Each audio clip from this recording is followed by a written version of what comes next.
Half marathon উপস্থিত ছিলেন Kolkata police commissioner বিনীত গোয়েল, রাজ্য পুলিশের ডিজি রাজীব কুমার সহ পুলিশের উচ্চ পদের কর্তারা। সেই অনুষ্ঠানে হঠাৎ ভেঙে পড়ে তরুণ।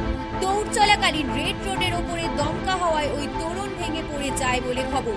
মাথায় ঘাড়ে কোমরে চোট পায় কলকাতা পুলিশের অতিরিক্ত পুলিশ কমিশনার মুরলীধর শর্মা। তাকে মল্লিক বাজার ইনস্টিটিউট অফ নিউরো সায়েন্সে নিয়ে যাওয়া হয়েছে। পুলিশ সূত্রে খবর সবাই সুস্থ আছে। আজ কলকাতা পুলিশের উদ্যোগে হাফ ম্যারাথন 10 কিলোমিটার দৌড়ে সামিল হন Abhishek Bandyopadhyay. Kolkata police half marathon 21 ও 5 কিলোমিটার দৌড়ে আজ দুটি বিভাগ ছিল। পুলিশ সূত্রে খবর 25,000 প্রতিযোগী অংশ নেয়। রেড রোড থেকে শুরু হয় এই দৌড়। আছেন এখন এবং absolutely fine, both of them are absolutely fine, কোনো ধরনের সমস্যা নেই। কতজন ইনজিওর্ড হয়েছিল?